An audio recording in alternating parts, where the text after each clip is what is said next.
Let's move ahead, applications पे आते हैं। ठीक है, there are lot of applications, I will cover one by one. ठीक है, तीनों जो हमने डिस्कस किया है, all the three types of expansion, उसका application question you will be getting from this part. Okay, ठीक है, so let's see the application. So सबसे पहले हम एप्लीकेशन जो ले रहे हैं वो मेटालिक स्केल का ले रहे हैं। ठीक है, have you seen metallic ruler, metallic scale? ठीक है, तो बेसिकली जब ये मेटालिक स्केल बनता है गुरशीस फैक्ट्री में, तो एक certain standard temperature and pressure के कंडीशन में बनाया जाता है। Fine, they have this metal, and this metal they standard temperature and pressure के अंदर में इस पे मार्किंग किया जाता है like this. This is done under standard temperature and pressure. But suppose if the temperature increases, तो ये मेटालिक स्केल का जो ये है वो भी इंक्रीज हो जाएगा length. Suppose this is 1 and this is let's say 30 centimetre. अभी भी यहाँ पे आपको 1 ही दिखेगा और यहाँ पे 30 सेंटीमीटर ही दिखेगा, because this is the marking that you will see. Yes, but वो थोड़ी एक्सपेंडेड हो जाएंगी। हाँ, एक्सपैंड हो जाएगा, लेकिन मार्किंग तो वहीं पे रहेगा।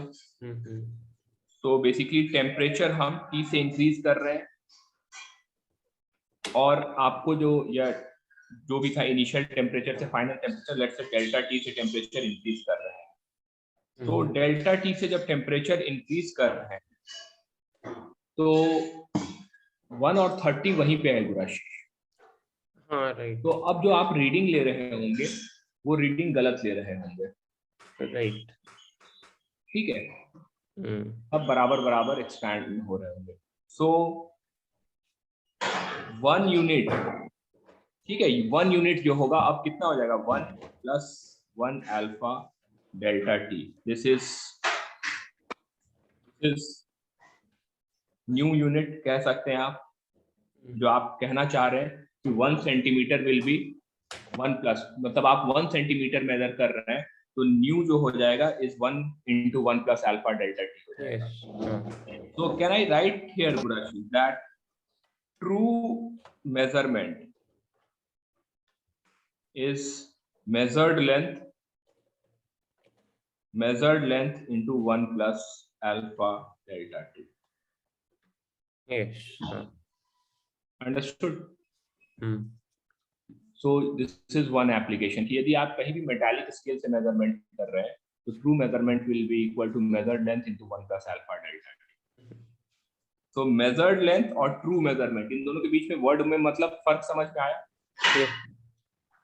ग्रेट, ठीक है, तो इन दोनों के ये यहाँ तक समझ में आया आपके? सी बेसिकली लैंड मेजरमेंट जो होता है ना, have you seen people measuring land with जो चॉक के साथ करते हैं?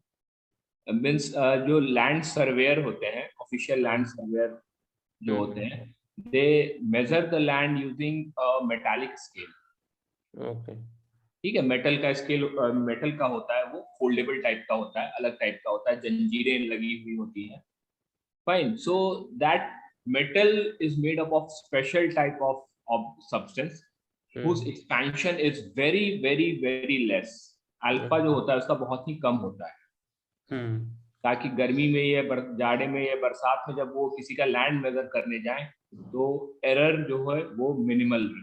डेफिनेटली एरर तो होगा ही, समर में विंटर में डिफरेंट रिजल्ट आ रहा होगा, but by making it of an object whose alpha is low, the possibility of error is reduced, so that when people get their land measured by official surveyor of government, तो किसी में लड़ाई नहीं हो, because it will otherwise become a big issue.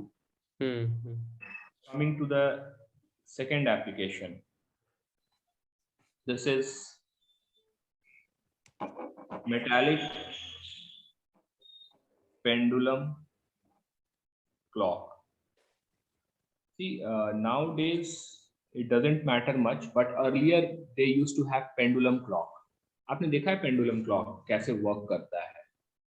See, there's a pendulum hanging from a clock और वो oscillate करता है। अच्छा, हाँ, पेंडुलम क्लॉक, या पेंडुलम क्लॉक, और उसमें ओपन कर सकते हो। ये क्लॉक होता है, इसके नीचे पेंडुलम होता है। हाँ, right, fine.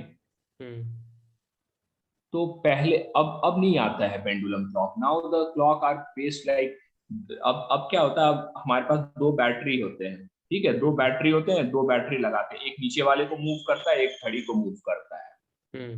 So those are not pendulum clock. Fine. They are like pendulum clock, but they are not pendulum clock. एक बैटरी घड़ी चलाती है, एक बैटरी जो है पेंडुलम को नीचे में शो के लिए. This is just for the case of show. Okay. ठीक है, तो पहले पेंडुलम क्लॉक आता था जहां पे वो दिया जाता था, बस मोशन के बेसिस पे ये पेंडुलम ऑसिलेट करता था.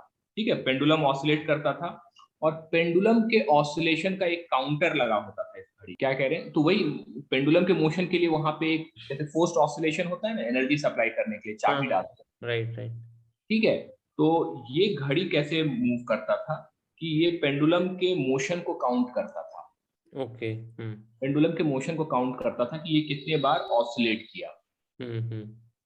तो ये जो पेंडुलम होता था इसका एक फिक्स टाइम पीरियड होता था. जब फैक्ट्री में बनाया जाता है तो इसका फिक्स टाइम पीरियड होता है, लाइक 1 सेकेंड और 2 सेकेंड वॉट एवर. और घड़ी में एक काउंटर लगा रहता है. It counts how many time it has oscillated. If it count कि मान लीजिए कि suppose time period is let's say 3 seconds. ठीक है, टाइम पीरियड 3 सेकेंड है, तो वो काउंट कर रहा है. जब नंबर ऑफ ऑसिलेशन 20 हो जाएगा, नंबर ऑफ ऑसिलेशन जैसे ही 20 होता था, तो ये क्या करता था, ये 1 मिनट से जो घड़ी का कांटा है वो आगे बढ़ जाता था. ओके. समझ गए, तो वो काउंट करता था. अच्छा, अभी 15 हुए, अभी नहीं बढ़ाना है. ओके, 20 हो गए, let's move the minute by 1. फिर 20 के लिए वेट किया, फिर 1 से बढ़ा दिया. This is how pendulum clock, metallic pendulum clock works. When I say metallic, this means ये जो वायर है ये मेटालिक. ओके. हाँ. फाइन. अब सपोज कीजिए टेम्परेचर इंक्रीज हो गया, समर टाइम तो आया. फिर हाँ, तो l time period is directly proportional to under root l. So l increase होगा तो टाइम पीरियड इंक्रीज हो जाएगा. सो बेसिकली सपोज नाउ जो टाइम पीरियड है वो टी से टी डैश हो जाता है. ठीक है, टाइम पीरियड टी से टी डैश हो जाता है. This is time period, not temperature. And theta theta dash हो जाता है टेम्परेचर. ठीक है, मैंने थीटा ले लिया टेम्परेचर, पहले टी ले रहा था just to avoid confusion. Right. Fine. तो गुरशीश क्या हो रहा होगा यहाँ पे कि suppose t dash is 4 second, 3 से 4 हो गया suppose, just giving an example. तो नंबर ऑफ ऑसिलेशन कितने होने चाहिए? 15 होने चाहिए 1 मिनट के लिए. राइट. हाँ. लेकिन हमारा जो घड़ी है, क्लॉक है, उसको कंपनी से सेट होके आया है कितने के लिए? 20 ऑसिलेशन के लिए. उसे तो नहीं पता चला ना कि अब 15 में ही 1 मिनट हो रहा है. हाँ. राइट.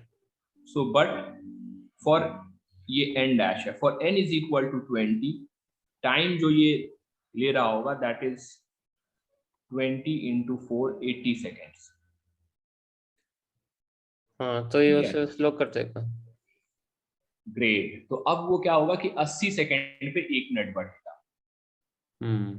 ठीक है, टाइम हो रहा होगा 1:01:20 और घड़ी तो शो कर रहा होगा 1:01.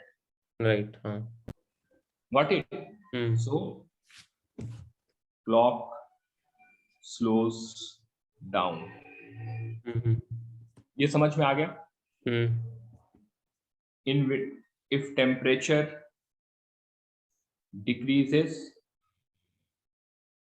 clock gains time. तो यहाँ पे loses time और gains time. So समर में घड़ी, ये जो पेंडुलम क्लॉक था, ये टाइम लूज करने लगता था और विंटर में टाइम गेन करने लगता था. तो आई कैन से कि ये जो टाइम पीरियड है, time period is 2 √L/G. So I can write it here that L dash is L1 plus alpha delta theta. So time period is 2 √T dash जो होगा वो हो जाएगा L1 plus alpha delta theta upon G. और t जो है वो है 2 pi root l by g. Do you agree? Yes. तो यदि मैं इन दोनों को डिवाइड कर दूं, t एंड t डैश को मैं यदि डिवाइड कर देता हूँ, तो t dash upon t is like 1 plus alpha delta theta under root. So this t dash upon t is 1 plus alpha delta theta 1 by 2. If I apply the binomial approximation,